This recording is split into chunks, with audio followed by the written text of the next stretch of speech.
जय हिंद बच्चों, फिर से स्वागत है आपका इस वीडियो में। हम लोग नाइन्थ साइंस चैप्टर 2 सीरीज देख रहे हैं। पार्ट 1 हम लोगों ने देख चुका है। यह उसी का पार्ट 2 वीडियो है जिसमें हम लोग सॉल्यूशन और एक्सपेरिमेंट वगैरह के बारे में जानने वाले हैं। हाँ, आप लोग को इस चैनल में जो है इसका नोट्स मिल जाएगा। नोट्स का पीडीएफ ये आप लोग को दिख रहा होगा। टेलीग्राम चैनल बायोलॉजी XYZ आप लोग ज्वाइन कर लेना और वहाँ चैप्टर 1 का 2 का वीडियो जो बन रहा है उसका नोट्स डाउनलोड कर लेना। और अभी सिर्फ कॉन्सेप्ट को आप लोग को अच्छे से समझना है और अच्छे से जानना है, क्योंकि इसका नोट्स तो डिस्क्रिप्शन में भी मिल जाएगा। आप लोग वहाँ से भी डाउनलोड कर सकते हैं डिस्क्रिप्शन से, या फिर टेलीग्राम चैनल से डाउनलोड कर सकते हैं। तो मैं संतोष कुमार चौहान आप लोग का फिर से स्वागत करता हूं। चलिए हम लोग बहुत ही शानदार कॉन्सेप्ट जानते हैं सॉल्यूशन के बारे में। तो सॉल्यूशन क्या है कि सॉल्यूशन जो है होमोजीनस मिक्सचर है किसका, सोल्यूट और सॉल्वेंट का। ठीक है, क्या है होमोजीनस मिक्सचर। होमो मतलब समान ना, जैसे कि मैं एक गिलास ले रहा हूं, इस गिलास में यदि मैं यहाँ शुगर डाल दिया, देखो ये शुगर, और इसमें मैं ये जल रखा हूं, तो देखिए ये दोनों को रखने के बाद इसको मैं घोल लेता हूं, तो यही क्या बन जाता है, सॉल्यूशन बन जाता है। ठीक है, तो इसमें इसमें जो शुगर है वो क्या है, सोल्यूट है, और ये वाटर क्या है, सॉल्वेंट है। जो घोलने का काम करता है उसको हम लोग सॉल्वेंट बोलते हैं, और जो घुलने का काम करता है, जो घुलता है, उसको क्या बोलते हैं हम लोग, उसको सोल्यूट बोलते हैं। तो जब हम लोग शुगर को इसमें पूरी तरह से घोल देते हैं और कहीं से भी चाट के देखते हैं, चाट के ना, चख के, तो सब जगह हम लोग को समान मीठा नजर आता है अच्छे से घोलने के बाद, क्योंकि सभी जगह जो है इस शुगर का जो पार्टिकल्स है वो घुल चुका है। होमोजीनस मतलब कि समान मात्रा में सब जगह में घुल चुका है, तब उसको क्या बोलेंगे, सॉल्यूशन बोलते हैं। तो सॉल्यूशन क्या है, होमोजीनस मिक्सचर है शुगर और सोल्यूट और सॉल्वेंट का। जहाँ यहाँ वाटर जो घोलता है उसको सॉल्वेंट बोलते हैं और जो घुलता है उसको सोल्यूट बोलते हैं। तो सॉल्यूशन को और अच्छे से जानेंगे, बस आप लोग देखते रहिए।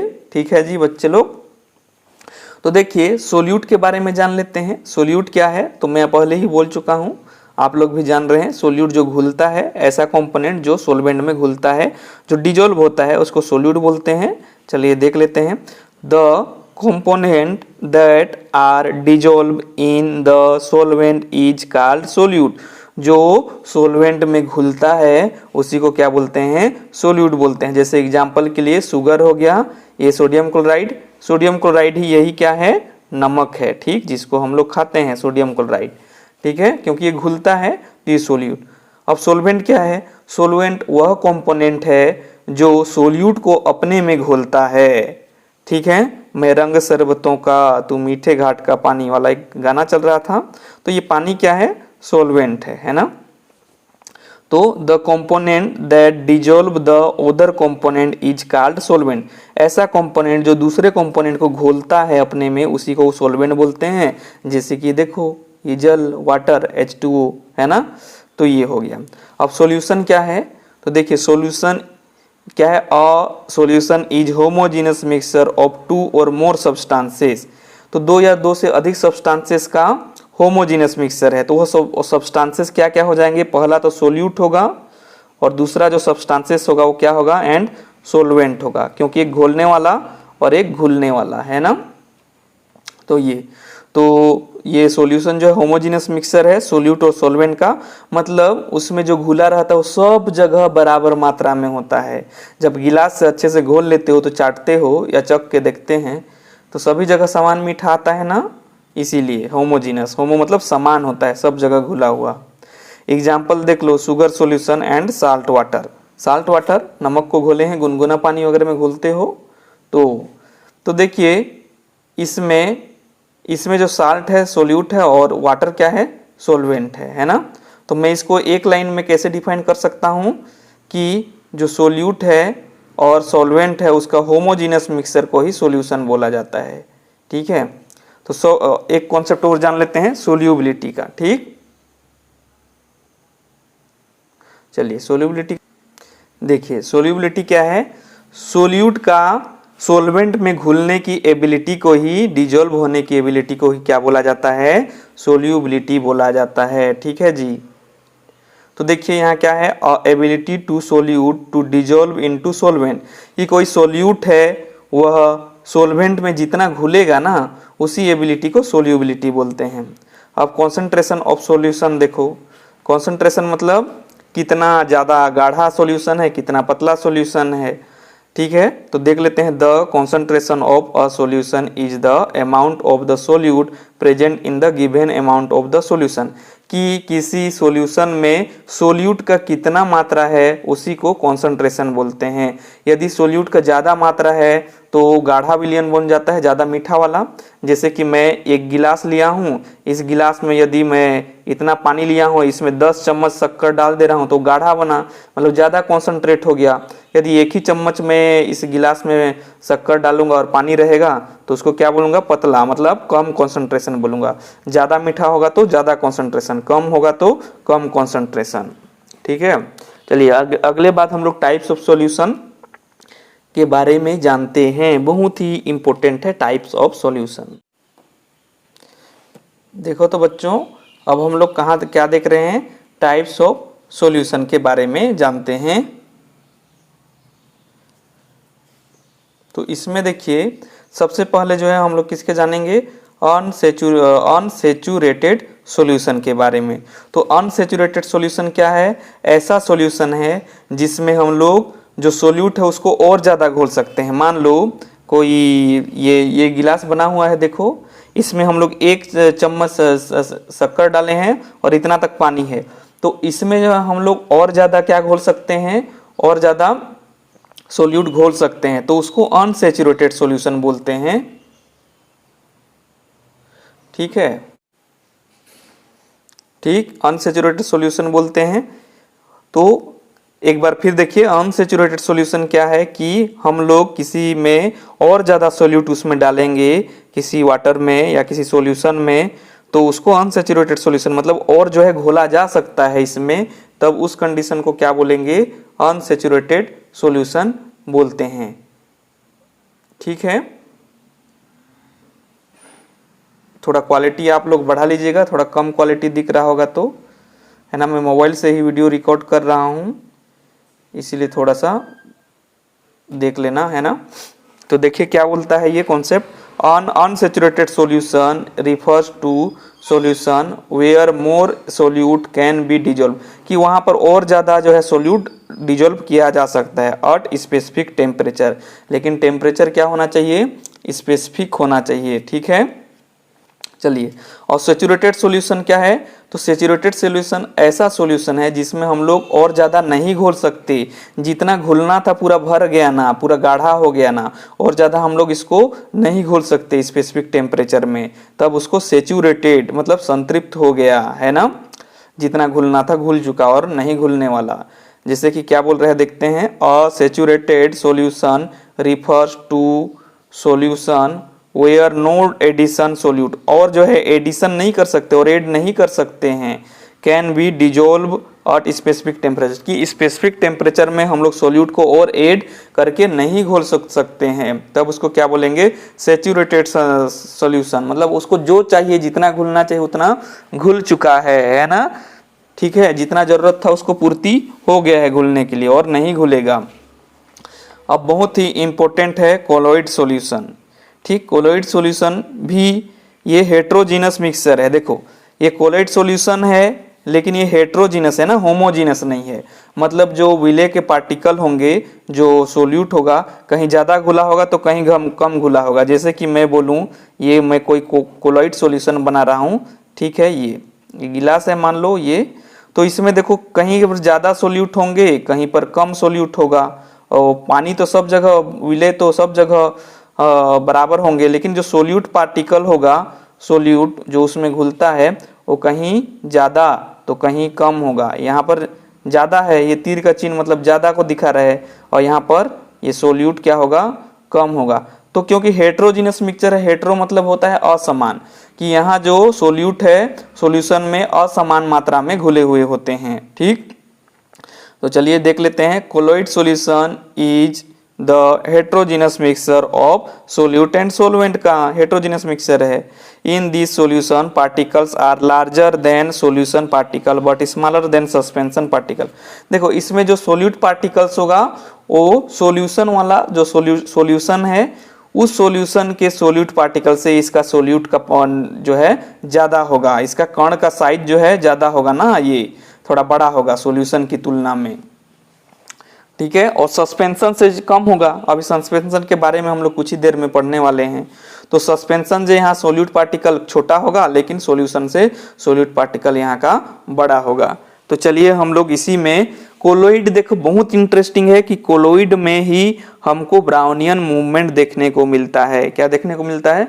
Brownian movement. उसके बारे में जानते हैं कोलोइड सॉल्यूशन में कैसा होता है। देखिए अब हम लोग जान रहे हैं ब्राउनियन मूवमेंट या ब्राउनियन मोशन। तो इसको डिस्कवर जो है रॉबर्ट ब्राउन ने 1827 में किया था। तो इसमें क्या होता है, देखिए मान लो यह कोई कोलाइड सॉल्यूशन है। कैसा सॉल्यूशन है? कोलाइड सॉल्यूशन है। तो इसमें हम लोग इसको अवलोकन करें अच्छे से, तो इसमें जो पार्टिकल्स है ना ये जिग जैग मूवमेंट करते रहते हैं आपस में। वो उससे टकरा रहा होता है, ये इससे टकरा रहा होता है। जैसे कहीं भीड़ होता है तो क्या होता है, आप लोग एक दूसरे से टकराते हैं ना, जैसे छुट्टी के समय स्कूल में छुट्टी के समय वो इससे टकराता है, वो इससे टकराता है। वैसे ही जो कोलाइड सॉल्यूशन है उसमें जो पार्टिकल है, जो सोल्यूट है, ये क्या है? सोल्यूट ना, सोल्यूट है, वो एक दूसरे से जिग जैग मैनर में, ऐसे जिग जैग मैनर में एक दूसरे से टकराते रहते हैं। इसी मोशन को ही ब्राउनियन मोशन कहते हैं, क्योंकि इसको रॉबर्ट ब्राउन ने खोजा था, इसीलिए इसको क्या बोलते हैं? ब्राउनियन मोशन बोलते हैं। तो चलिए देख लेते हैं। The continuous motion of colloid particles in zig zag motion are called Brownian motion. कि कोलोइड में जो पार्टिकल्स हैं वो कंटिन्यूअस एक दूसरे से जिग जैग मोशन करते रहते हैं, उसी को क्या बोलते हैं? सॉरी, ब्राउनियन मोशन बोलते हैं। ठीक है बच्चे लोग। चलिए अगला टिंडल इफेक्ट देखते हैं। तो टिंडल इफेक्ट भी कोलाइड सॉल्यूशन में देखने को मिलता है। इसका डिस्कवर के लिए बहुत सारे साइंटिस्ट हैं। R.A. जेसिगमोंडी, क्या नाम है यार, जेसिगमोंडी, हेनरी सेडेनटोफ्ट और कोर्ल जेइस। देख अजीब अजीब सा नाम रहता है साइंटिस्ट लोग का। तो मिलकर जो है इन लोग ने टिंडल इफेक्ट पर काम किया है। तो देखो टिंडल इफेक्ट हम लोग समझ लेते हैं। ये भी कोलाइड सॉल्यूशन में होता है। ये कौन सा सॉल्यूशन है? Colloid solution. कोलोइड सॉल्यूशन में ही देखने को मिलता है। ठीक है, ये सॉल्यूशन नॉर्मल वाला में नहीं दिखाई देगा, क्योंकि इसमें क्या होता है, जैसे ही हम लोग मान लो ये कोलाइड सॉल्यूशन है, इसमें टॉर्च मारते हैं या कोई लाइट सोर्स देते हैं, ये कोई लाइट सोर्स है, ये क्या है? लाइट है। तब जो है ये जो यहाँ जो पार्टिकल्स होंगे ना, तो ये जो लाइट दिए हैं तो इस लाइट को ये स्कैटर्ड कर देते हैं, मतलब फैला देते हैं। लाइट को क्या कर दे रहे हैं, देखो यहाँ पर इतना ही चौड़ा था, इधर कितना चौड़ा हो गया है लाइट। तो इसके जो पार्टिकल्स होते हैं लाइट को क्या कर देते हैं? स्कैटर्ड कर देते हैं, फैला देते हैं, चौड़ा कर देते हैं। और इसी इफेक्ट को कोलाइड सॉल्यूशन में टिंडल इफेक्ट कहा जाता है। क्या बोला जाता है? Tyndall effect. एक बार फिर देखिए कि यदि कोलाइड सॉल्यूशन में कोई लाइट सोर्स हम लोग करें तो लाइट सोर्स जितना आ रहा था उसको वह उसके जो पार्टिकल्स हैं वो स्कैटर्ड कर देते हैं, फैला देते हैं। इसी को जो है टिंडल इफेक्ट कहते हैं। तो देख लेते हैं। The phenomenon of the scattering of a beam. Beam मतलब ये लाइट ना, बीम। स्कैटरिंग किसका हो जा रहा है? बीम, लाइट का, of light colloid particle. Light beam है। Colloid particles when passed through a colloid solution is called Tyndall effect. जब हम लोग कोलाइड सॉल्यूशन में कोई लाइट बीम पास करते हैं तो उसको स्कैटर्ड कर देता है, उसी को टिंडल इफेक्ट कहते हैं। ठीक है बच्चे लोग। चलो अब हम लोग बहुत ही इंटरेस्टिंग सस्पेंशन के बारे में जानते हैं। अब हम लोग आ चुके हैं सस्पेंशन के पास। तो देखिए सस्पेंशन क्या होता है, मान लो किसी सॉल्यूशन बनाना है तो किसी हम लोग सोलवेंट लिए हैं। मान लो कोई यहाँ सोलवेंट है, सोलवेंट मतलब जो घोलता है ना, सोलवेंट लिए हैं। तो कोई बड़ा सोल्यूट का पार्टिकल्स हम लोग इसमें डाल दे रहे हैं। जैसे कि हम लोग क्या डाल दे रहे हैं, इसमें सैंड डाल दे रहे हैं, रेत वगैरह डाल दे रहे हैं। तो ये क्या होगा, रेत तो सब जगह बराबर मात्रा में नहीं घुलेगा ना, नहीं घुल पाएगा। तो नहीं घुल पाएगा तो क्या होगा, ये नीचे देखो बैठ जाएगा, या यहाँ भी बैठ सकता है, नीचे नीचे बैठ जाएगा। तो इसी जो बैठने की प्रक्रिया है बॉटम में, बॉटम मतलब नीचे, तो इसी को सस्पेंडेड पार्टिकल्स, इसी को सस्पेंशन बोला जाता है। इसी प्रोसेस को कि किसी सोलवेंट में जब बड़े आकार के हम लोग पार्टिकल्स, सैंड क्या है, ये सोल्यूट है ना, सोल्यूट डाल देते हैं बड़े आकार के, तो वह नीचे बैठ जाता है, सस्पेंडेड हो जाता है। देखो किसी व्यक्ति को सस्पेंड कर देंगे तो क्या होगा, वो काम करेगा थोड़ी करेगा। जैसे कोई पुलिस वाला है या कोई भी जो जॉब कर रहा होता है, उसको सस्पेंड कर दोगे तो घर में सिर्फ बैठेगा। तो उसी से आप लोग समझ सकते हैं कि ये जो है नीचे बैठ सकता है, सस्पेंडेड पार्टिकल्स। ठीक है जी, तो देखिए इसको देख लेते हैं। और उसको हम लोग जो है अपने खुले आंखों से देख सकते हैं, नेक्ड आई, नग्न आंखों से देखा जा सकता है। अभी आप लोग चश्मा पहने हैं कि नेक्ड आई है, आप लोग खुद जान रहे हैं। तो देखो क्या होता है ये देख लेते हैं। A suspension is a heterogeneous mixture, ये कैसा मिक्सचर है, heterogeneous mixture, in which solute, देखो in which solute particle do not dissolve, ये पूरी तरह से डिजोल्व नहीं होता है, बट रिमेन सस्पेंडेड, रिमेन ये नीचे बैठ जाता है ना, सस्पेंड हो जाता है। द बल्क ऑफ द रिमेडियम, और बल्क मतलब ज्यादा मात्रा में बैठ जाता है, particle visible in the necked आई, और उसको हम लोग खुले आंखों से देख सकते हैं। मतलब सस्पेंशन वह प्रोसेस है जिसमें सोल्यूट पार्टिकल जो है डिजोल्व नहीं होता है बल्कि नीचे बैठ जाता है, उसी को सस्पेंडेड पार्टिकल्स बोलते हैं। ठीक है जी, सस्पेंशन, उसी प्रोसेस को सस्पेंशन बोला जाता है। चलिए अगला हम लोग जान लेते हैं टाइप ऑफ सॉल्यूशन में आइसोटोनिक सॉल्यूशन के बारे में। ये आ चुके हैं हम लोग आइसोटोनिक सॉल्यूशन के पास, आइसोटोनिक सॉल्यूशन के पास। तो आइसोटोनिक सॉल्यूशन क्या है, जरा ध्यान से देखते जाइए। मान लो ये आरबीसी है, क्या है, आरबीसी ना, आरबीसी है या कोई भी सेल है, मान लो ये कोई सेल है, मान लो एक प्रकार का ये क्या है, सेल है। तो इसमें हम लोग देखो इस सेल में भी साइटोप्लाज्म होगा, तो इसके अंदर भी अपना सॉल्यूशन होगा, अपना सोल्यूट होगा, सेल के अंदर भी अपना सोल्यूट होंगे, अपना सॉल्वेंट होगा। तो ये बाहरी मीडियम जो बीकर लिए हैं, इस बीकर में भी, ये बीकर है मान लो, इस बीकर में भी क्या होगा, इसका भी सोल्यूट होगा और सॉल्वेंट होगा, यहाँ भी क्या होगा, सोल्यूट होगा ना, सोल्यूट। तो आइसोटोनिक सॉल्यूशन तब बोलते हैं जब अंदर का सोल्यूट और बाहर का सोल्यूट, बाहर का सॉल्वेंट और अंदर के सॉल्वेंट जो है उसका जो कॉन्सेंट्रेशन है ना, गाढ़ापन, वो बराबर मात्रा में हो। इधर जितनी मात्रा में उसका कॉन्सेंट्रेशन है उतनी ही मात्रा में इसका इधर भी कॉन्सेंट्रेशन है। मतलब इसमें जितना सोल्यूट और सॉल्वेंट होंगे उतना बराबर बाहर भी होंगे। मतलब आइसोटोनिक मतलब बराबर ना, आइसो मतलब होता है समान, ऐसो मतलब समान। सॉल्यूशन तो हम लोग जान ही चुके हैं। तो इसमें क्या होगा, जो सोल्यूट जो सॉल्वेंट होगा मतलब वाटर, ना तो सेल के अंदर जाएगा ना तो अंदर का सॉल्वेंट सेल के बाहर आएगा, कहीं नहीं होगा, ये कांस्टेंट ऐसे ही का ऐसे ही बना रहेगा सेल। तो चलिए जान लेते हैं, आइसोटोनिक सॉल्यूशन वह सॉल्यूशन है जिसमें किसी सेल के अंदर का मीडियम का सोल्यूट सॉल्वेंट का कॉन्सेंट्रेशन और बाहर के सोल्यूट और सॉल्वेंट का कॉन्सेंट्रेशन बराबर रहता है। ठीक है, तो इसमें कोई भी मूवमेंट नहीं करेगा, एक दूसरे के इधर उधर नहीं मूवमेंट करेंगे, अंदर नहीं प्रवेश करेगा वाटर ना ही सोल्यूट। तो देख लेते हैं, solution that has the same solute concentration as another solution. देखो इसमें सेम सोल्यूट कॉन्सेंट्रेशन है अंदर भी और बाहर भी, another. There is no net movement of water particle, इसमें वाटर पार्टिकल्स का मूवमेंट नहीं होता है। And overall concentration both side, दोनों साइड देखो, बाहर का और अंदर का मीडिया का, both sides the cell membrane remains constant, और सेल मेम्ब्रेन जो है कांस्टेंट रहता है। ये सेल है तो सेल का ये क्या है, बाहरी वाला मेम्ब्रेन है इसका, सेल का मेम्ब्रेन। तो इसमें ना तो वाटर अंदर जाएगा ना तो अंदर का बाहर आएगा। ठीक है, चलिए अभी हम लोग जान लेते हैं हाइपरटोनिक सॉल्यूशन के बारे में। तो इसमें देखो हाइपरटोनिक सॉल्यूशन में देखो ये भी आरबीसी सेल था, ये भी देखो आरबीसी सेल था, ये भी आरबीसीएस रेड ब्लड सेल। तो इसमें जो है बाहर तरफ कॉन्सेंट्रेशन ज्यादा है, बाहरी मीडियम में है, इसमें सोल्यूट का कॉन्सेंट्रेशन क्या है, सोल्यूट कॉन्सेंट्रेशन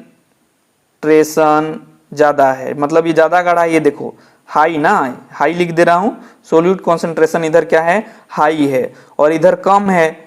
तो जो अंदर का जो वाटर है ना, इधर ज्यादा सोल्यूट होने के कारण जो है ये बाहर आ जाते हैं, ये बाहर आ जाते हैं। ठीक है, क्योंकि इधर ज्यादा गाढ़ा है, तो ज्यादा गाढ़ा को मेंटेन करने के लिए क्या हो जाते हैं, अंदर का जो H2O है, जो सोल्वेंट है, वो बाहर आ जाता है। अब जब अंदर का बाहर आ जाएगा तो सिकुड़ जाएगा कि नहीं, जैसे आम है, आम का रस को हम लोग चूस लेते हैं तो सिकुड़ जाता है ना, उसका नहीं सिकुड़ेगा।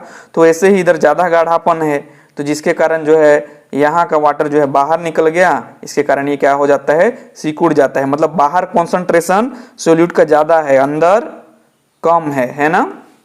तो देख लेते हैं, a solution that has higher solute concentration that another solution, इधर बाहर का सोल्यूट कॉन्सेंट्रेशन ज्यादा है।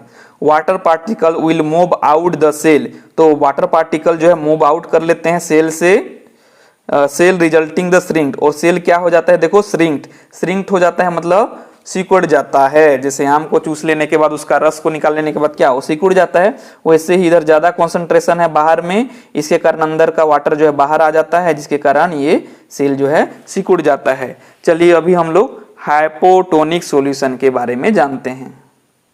ये आ गए हम लोग हाइपोटोनिक सॉल्यूशन के बारे में।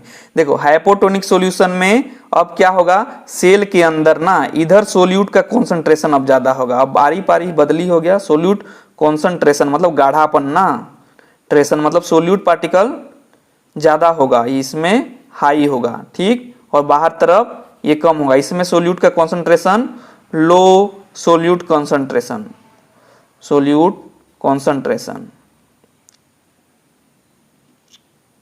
ठीक।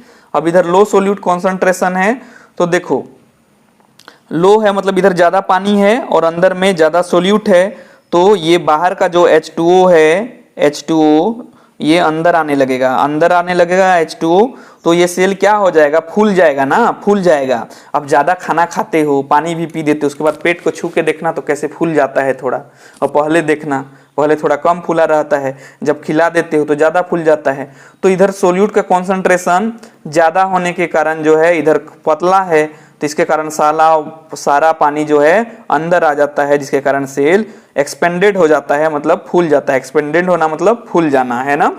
चलिए देख लेते हैं, और solution that has lower solute concentration then another solution, इसमें लोअर सोल्यूट कॉन्सेंट्रेशन है बाहरी अनदर की तुलना में, water particles will move into the cell resulting cell expanded, तो water particle will move into मतलब अंदर आ जाते हैं सेल के, जिसके कारण ये सेल फूल जाता है, ठीक है। जैसे पेट आपका ज्यादा खाना खाते हो तो क्या होता है, थोड़ा फूल जाता है ना, पानी वानी पी देते हो तो, हाँ। चलिए अभी हम लोग जो है कुछ डिफरेंस जान लेते हैं सॉल्यूशन, कोलाइड और सस्पेंशन में। ये आ चुका है हम लोगों के बीच डिफरेंस बिटवीन सॉल्यूशन, कोलॉइड और सस्पेंशन में क्या अंतर है। तो देखो प्रॉपर्टीज है, इधर सीरियल नंबर है, इधर सॉल्यूशन के बारे में है, इधर कोलॉइड के बारे में है, इधर सस्पेंशन के बारे में है। तो पार्टिकल का टाइप कैसे होता है, सॉल्यूशन में आयंस होता है, एटम्स होता है और स्मॉल मोलिकुल्स होता है, जबकि कोलॉइड में लार्ज मोलिकुल्स होते हैं बच्चों और पार्टिकल्स होते हैं। सस्पेंशन में क्या होते हैं, लार्ज है ना, लार्ज पार्टिकल मतलब बड़े पार्टिकल्स होते हैं और एग्रीगेट हो जाते हैं, सस्पेंशन में नीचे बैठ जाते हैं, ठीक है। तो पार्टिकल का साइज क्या होता है, देखो 0.1 से 1 नैनोमीटर होता है, जबकि इसमें 1 नैनोमीटर से 10,000 नैनोमीटर होता है, और ये सस्पेंशन का पार्टिकल जो है 10,000 से ज्यादा होता है। इफेक्ट ऑफ लाइट, जब लाइट को डालते हैं सॉल्यूशन में तो कोई स्कैटरिंग नहीं होता है, नहीं फैलता है, जबकि कोलॉइड में हम लोग देखा था एक्सिबिट हो जाता है और ये टिंडल इफेक्ट शो करता है और ब्राउनी गति भी शो करता है, और सस्पेंशन में भी टिंडल इफेक्ट देखने को मिलेगा, सस्पेंशन में भी लाइट को स्कैटरिंग कर देगा, ठीक है।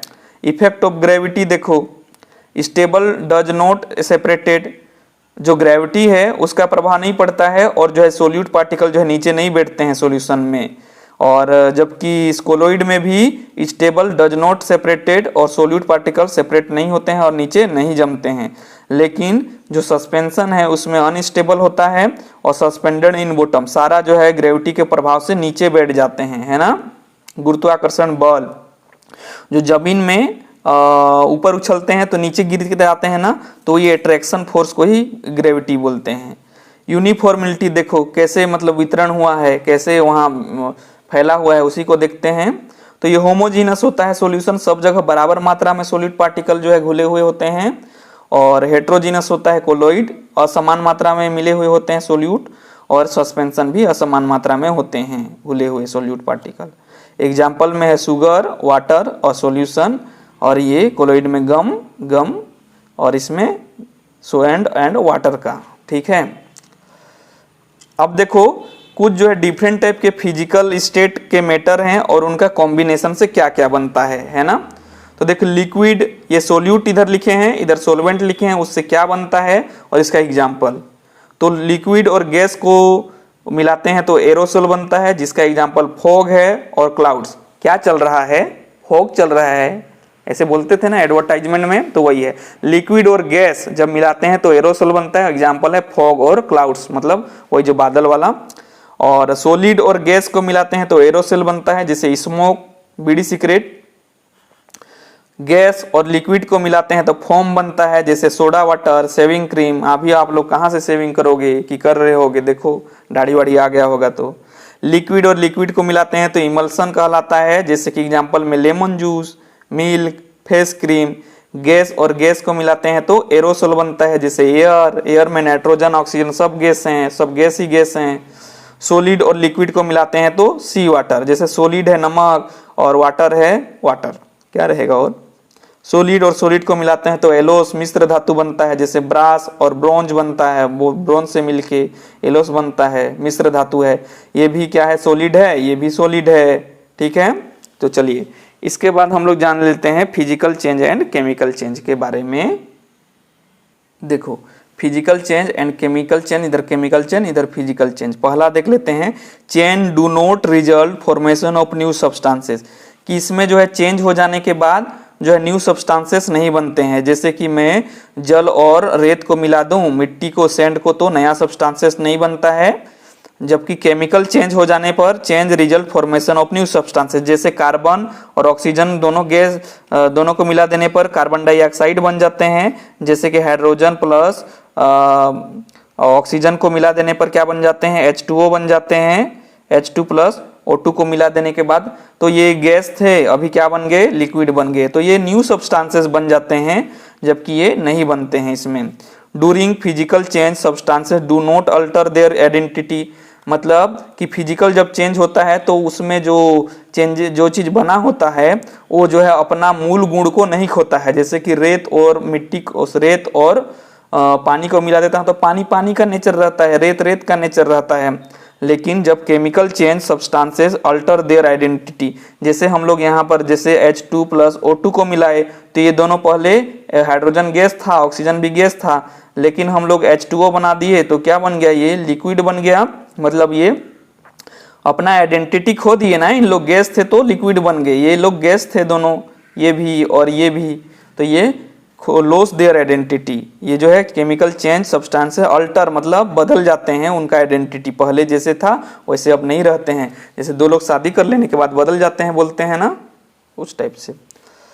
फिजिकल चेंज टाइपिकली रिवर्सिबल, जो फिजिकल चेंज है वो रिवर्सिबल हो सकता है, रेत और बालू को अलग अलग कर सकते हैं हम लोग और मिला भी सकते हैं।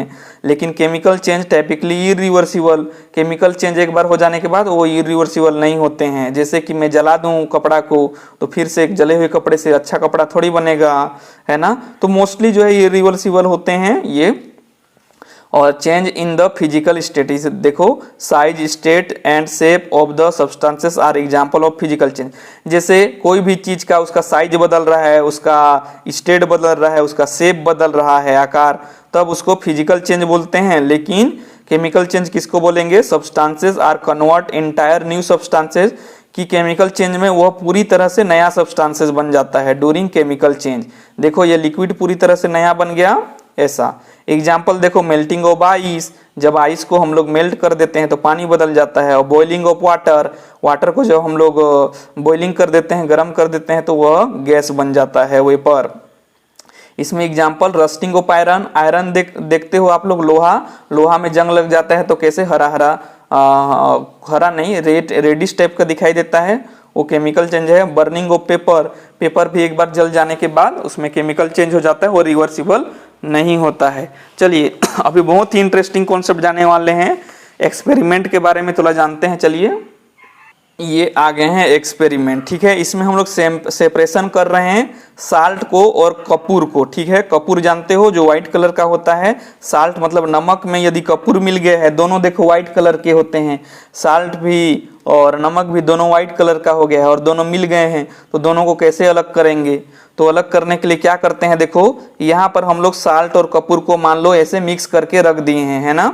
तो इसके लिए हम लोगों ने एक बर्नर लिया है, यहाँ ये टेबल लिया है, लोहे का है, और ये जो है चाइना डिश लिया है, और इधर हम लोग क्या लिए हैं, फ्यूनल लिए हैं, इसको ढक दिए हैं, है ना।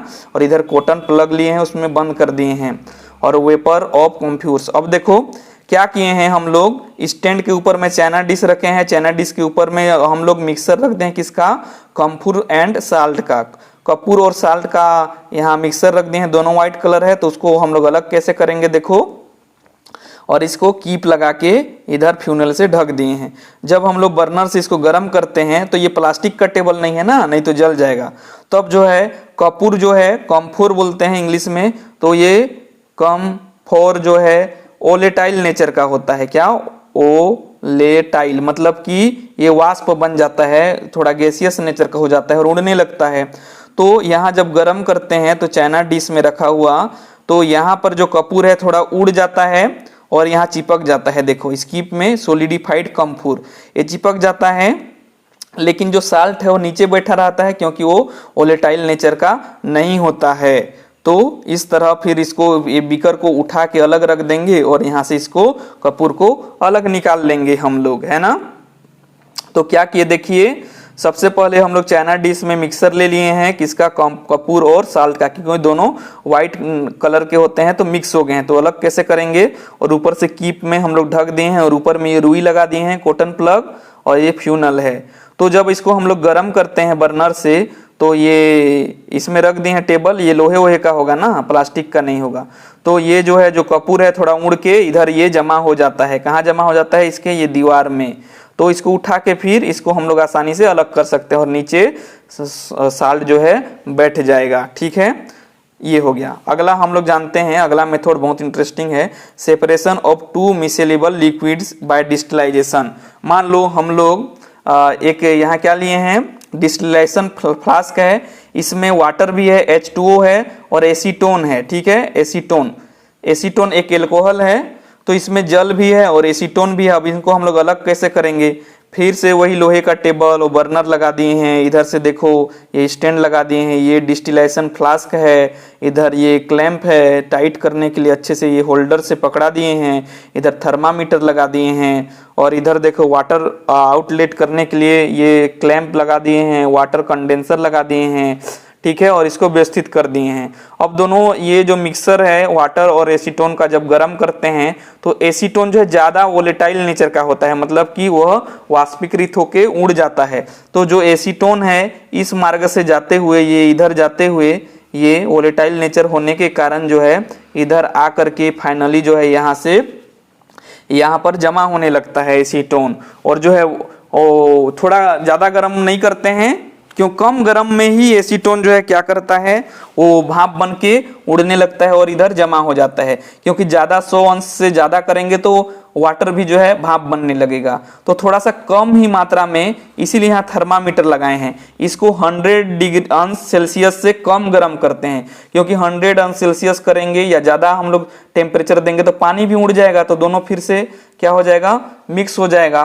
तो इसके लिए क्या किया हम लोगों ने, थोड़ा कम ही गर्म करते हैं ये थर्मामीटर में, ताकि जो है केवल एसीटोन ही इधर ये उड़ करके इधर से ये इस रास्ते से जा करके कहाँ जमा हो जाए, यहाँ जमा हो जाता है एसीटोन। तो इस प्रकार हम लोग किसको अलग कर सकते हैं, एसीटोन और वाटर को। डिस्टिलाइजेशन मेथड, इस मेथड को क्या बोलते हैं, distillation method. Separation of two miscible liquids by the distillation, दोनों मिल जाते हैं, मिले हुए रहते हैं, थोड़ा सा ही गर्म करते हैं कि एसीटोन जो है भाप बन के उड़ के इधर जमा हो जाता है, जबकि वाटर को भाप बनाने के लिए थोड़ा ज़्यादा टेम्परेचर चाहिए, ठीक है। तो इस प्रकार हम लोग अलग कर लेते हैं। अब इसको देखिए, इसमें हम लोग लिक्विड ऑक्सीजन बनाने का मेथड है। सेपरेशन ऑफ एयर में से हम लोग ऑक्सीजन को कैसे सेपरेट करेंगे। जैसे कि आप लोग जानते होंगे कि अस्पताल में जाते हैं तो नाक के पास थमा देते हैं, ऑक्सीजन ऐसे सूंघाने के लिए लगा देते हैं ना। तो वही चीज ऑक्सीजन, लिक्विड ऑक्सीजन कैसे बनाते हैं उसको देखते हैं। तो सबसे पहले देखो, यहाँ एयर रहता है तो उसको फिल्ट्रेट किया जाता है पहले, फिर इधर से पास किया जाता है तो यहाँ अंडर एयर थोड़ा सा हॉट किया जाता है, इसको गर्म, यहाँ पर गर्म किया जाता है, फिर फ्रीजिंग वाटर, फिर यहाँ से हम लोग वाटर देते हैं तो थोड़ा सा ठंडा होने लगता है। तो कोल्ड जो थोड़ा सा एयर है वो इधर पास होने लगता है और ये सेपरेटर में थोड़ा और फैल जाता है तो थोड़ा और ज़्यादा ठंडा हो जाता है और इधर से कार्बन डाइऑक्साइड निकल जाता है। फिर इधर से फिर लेते हैं कि इसमें लिक्विड एयर है, ये यहाँ फिर से वो फैल जाता है। यहाँ देखो, इधर पतला था इधर फैल जाता है।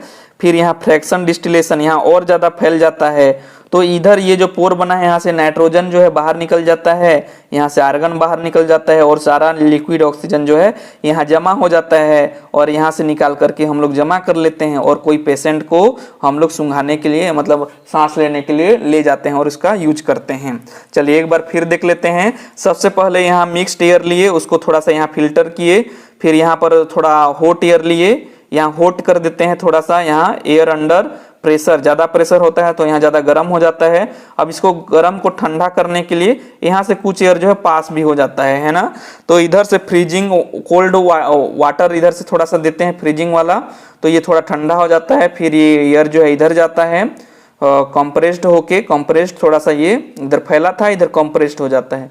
फिर ये फिर से यहाँ पर सेपरेटर द्वारा बहुत ज़्यादा हो जाता है, फैल जाता है और यहाँ से कार्बन डाइऑक्साइड निकल जाता है। फिर ये इधर जाके फिर यहाँ पर थोड़ा सा लिक्विड एयर इधर जाता है और एक्सपेंड हो जाता है इस जेट में। फिर इधर जो है फ्रैक्शन डिस्टिलेशन कॉलमन है, इसमें और ज़्यादा जो है फैल जाता है। फिर इधर से नाइट्रोजन आउटलेट हो जाता है, इधर से ऑर्गन आउटलेट हो जाता है और फाइनली जो है लिक्विड ऑक्सीजन यहाँ जमा हो जाता है, जिसका उपयोग अस्पतालों में या मेडिकल काम के लिए किया जाता है ना। चलिए ये जान लिया। अभी हम लोग जान लेते हैं कि हम लोग जो है प्योर जो नल जल योजना है, जहां नल से पानी कैसे मिलता है, कैसे प्योर करते हैं उसको जानते हैं। तो रिजर्वायर में सबसे पहले इम्प्योर वाटर को जो है कलेक्ट किया जाता है, फिर इसको जो है कहाँ लाया जाता है, सेडिमेंटेशन टैंक में लाया जाता है।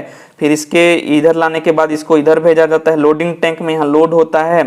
फिर ये फिल्ट्रेशन टैंक है, इस फिल्ट्रेशन टैंक में बड़े पार्टिकल नीचे बैठ जाते हैं, जैसे कि ये कोर्स ग्रावेल, ठीक, कोर्स ग्रावेल है, मतलब बड़े पार्टिकल नीचे बैठ जाते हैं। फिर ग्रावेल थोड़ा सा छोटे पार्टिकल ऊपर में बैठते हैं। फिर फाइन सैंड जो है और छोटे पार्टिकल जो है और थोड़ा ऊपर में होते हैं और वाटर फाइनली ये देखो ऊपर में हो जाता है। ठीक है, तो वाटर जो है यहाँ से कहाँ जाता है, इधर जाने लगता है और ये यहाँ पर सारा वाटर यहाँ पर आ जाता है। और वाटर में से बैक्टीरिया वगैरह को किल करने के लिए क्लोरिनाइजेशन टू किल बैक्टीरिया, तो इस टैंक में जो है क्लोरीन का उपयोग करके देखो Cl डालते हैं, क्योंकि क्लोरीन जो है बैक्टीरिया को नष्ट करता है ना। तो क्लोरिनाइजेशन टैंक में बैक्टीरिया को नष्ट करते हैं और पानी को फिर ये नल के द्वारा फिर सभी घरों में इसको अलग अलग जगह पाइप लगा करके भेज दिया जाता है। ठीक है, एक बार फिर देख लेते हैं। सबसे पहले सारा पानी जो इम्प्योर पानी है उसको कलेक्ट करते हैं, फिर उसको सेडिमेंटेशन टैंक में स्टोर करते हैं, फिर सेडिमेंटेशन टैंक से इसको लोडिंग टैंक में भेजते हैं, क्योंकि सेडिमेंटेशन में जो एकदम ज़्यादा गंदा है वो नीचे बैठ जाएगा और थोड़ा ठीक ठाक है वो इधर जाएगा और इधर लोडिंग टैंक में लोड कर देते हैं। फिर फिल्ट्रेशन टैंक में हम लोग फिल्टर करते हैं, तो बड़े कोसर ग्रावेल बड़े पार्टिकल नीचे, फिर ग्रावेल उससे छोटे पार्टिकल, फिर फाइन सैंड जो है उससे और छोटे, और पानी जो है ऊपर में बैठ जाता है। इसी पानी को जो है क्लोरिनाइजेशन टैंक में लिया जाता है, ताकि क्लोरीन का उपयोग करके बैक्टीरिया वगैरह जो रहते हैं पानी उसको खत्म कर दिया जाता है और फिर ये प्योर इस नल के द्वारा सभी घरों में पहुंचा दिया जाता है। इसीलिए देखना जो पानी आता है वो थोड़ा क्लोरीन टाइप सा उसका पानी का टेस्ट लगता है, क्योंकि इस विधि से उसको जो है तैयार किए रहते हैं, इसीलिए क्लोरीन का सेंट आता है, थोड़ा महकता है ना, इसीलिए। चलिए और जान लेते हैं। ये देखो बहुत इजी है और इंटरेस्टिंग है। हम लोग फिल्ट्रेशन कर रहे हैं, इसमें फिल्ट्रेशन कैसे किया जाता है। देखो एक टेस्ट ट्यूब लिए हैं और एक ग्लास रोड लिए हैं, ये ग्लास रोड है, और ये कौन फिल्टर पेपर है, ये फिल्टर पेपर है, और यहाँ पर और फिल्टर पेपर रहता है ना, फिल्टर पेपर। ये अंदर में और फिल्टर पेपर रहेगा, और ये क्या है, एक बीकर है ना, फिल्टर पेपर अंदर को बोल रहा हूं, और ये जो बाहर का है ये क्या है, कीप है, ये कीप, ठीक, कीप है ना, फ्यूनल टाइप से, एक क्या है, कीप बोलो या फ्यूनल टाइप से है ये। तो इसको जब इसमें हम लोग रेत वेत था और जो है पानी के साथ मिला था, और यहाँ पर जाली लगा रहता है, तो उसको ये रोड की सहायता से इसको ऐसे ऐसे ऐसे घोलते हैं, तो जो है जाली से नीचे जो है सारा अच्छा पानी जो है टेस्ट ट्यूब में आ जाता है, मतलब फिल्ट्रेट हो जाता है। देखो इस कीप में हम लोग जो है बालू वालू पानी लिए थे, बालू भी था पानी भी था, और इधर जो जाली वाली लगा रहता है, कौन फिल्टर पेपर लगा रहता है इसमें, तो ये जो है उसको छान देता है, मतलब छान रहे हैं जी, तो अच्छा पानी इधर फिल्ट्रेट हो जाता है, ठीक है। और देखिए जैसे कि हम लोग इंक को कैसे सेपरेट कर सकते हैं, हाँ, इंक को वेपर के फॉर्म में, तो देखो सबसे पहले ये बीकर लिए हैं, यहाँ वाच ग्लास लिए हैं, यहाँ इंक है, और ये वेपर के फॉर्म में जब इसको जब हम लोग बर्नर के द्वारा इसको गर्म करते हैं, तो ये जो वाच ग्लास था इसमें से इंक जो है ये वेपर बन के बाहर हो जाता है, और उसको हम लोग आसानी से कलेक्ट कर सकते हैं, है ना। वाटर थोड़ा सा जैसे मिला हुआ फॉर्म है, इंक भी मिल गया है यहाँ, वाटर भी, तो पहले जो है इंक को सेपरेट कर लिया जाता है इस वेपोराइजेशन मेथड द्वारा, है ना। ये तो इंक अलग हो जाएगा, पानी अलग हो जाएगा। अगला और देखते हैं,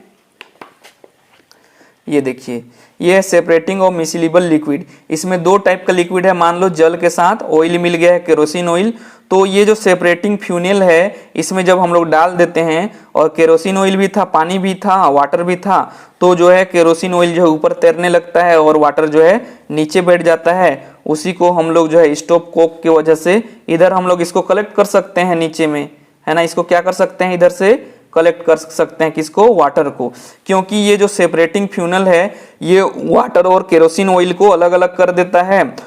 तो नीचे से इसको खोल के हम लोग यहाँ पर क्या कर सकते हैं, यहाँ पर कलेक्ट कर सकते हैं, किसको, वाटर को, और यहाँ पर फिर बंद कर देंगे टाइट, तो ये ऊपर में क्या बच जाएगा, केरोसिन ऑयल बच जाएगा। तो सेपरेटिंग फ्यूनल द्वारा हम लोग केरोसिन ऑयल और वाटर को अलग कर सकते हैं, ठीक है जी, ओके। तो इस प्रकार हम लोग का जो मोस्टली जो एक्सपेरिमेंट है वो खत्म होता है। चलिए थोड़ा सा हम लोग एक्सरसाइज की ओर जाते हैं। देखिए यहाँ पर एक था फ्रैक्शनल डिस्टिलाइजेशन, ये भी सेम उसी मेथड की तरह है। ये डिस्टिलेशन फ्लास्क में कुछ कुछ मिला रहेगा, तो ज़्यादा वोलेटाइल नेचर का जो होगा उसको गर्म करेंगे, तो ये इधर फ्रैक्शनल कॉलम से होते हुए ये, फिर इधर से होते हुए ये, यहाँ पर प्योर लिक्विड जो है जो ज़्यादा वोलेटाइल नेचर का होगा वो यहाँ कंपोनेंट जो है प्योर लिक्विड जो है यहाँ कलेक्ट हो जाएगा। इधर से गर्म करेंगे बर्नर से, तो ज़्यादा वोलेटाइल मतलब जो ज़्यादा जल्दी वाष्पीकृत हो जाता है, जो वेपर में बदल जाता है, वो इधर से होते हुए ये कलेक्ट हो जाएगा, है ना। चलिए कुछ एक्सरसाइज देखिए बच्चों, exercise, which separation technique will you apply for the separation of the following. तो इसमें जो है कुछ चीज दिया गया है, तो इसमें कौन सा सेपरेशन मेथड जो है हम लोग यूज करेंगे, जैसे कि sodium chloride from its solution in water. जो सोडियम क्लोराइड है वह सॉल्यूशन में मिल गया है, किसमें, वाटर में। तो ये सिंपली इसको कौन सा मेथड से कर सकते हैं अलग, सोडियम क्लोराइड, जैसे नमक और पानी घुला है तो इसको इवापोरेशन में, इवापोरेशन मतलब ज्यादा गर्म करेंगे तो पानी बाहर निकल जाएगा और नीचे नमक बैठ जाएगा, है ना। चलो, ammonium chloride from mixture containing, जैसे सोडियम क्लोराइड है और अमोनियम क्लोराइड है, तो इसको हम लोग कैसे सेपरेट करेंगे, इसको हम लोग सब्लिमेशन द्वारा करेंगे, सब्लिमेशन प्रोसेस से। किससे, सब्लिमेशन प्रोसेस से अलग करेंगे, क्योंकि जो इसमें सोडियम क्लोराइड है, ठीक है, सोडियम क्लोराइड है, सोडियम क्लोराइड नहीं, अमोनियम क्लोराइड जो है NH4Cl, ये जो अमोनियम क्लोराइड है ये ज़्यादा वोलेटाइल नेचर का होता है।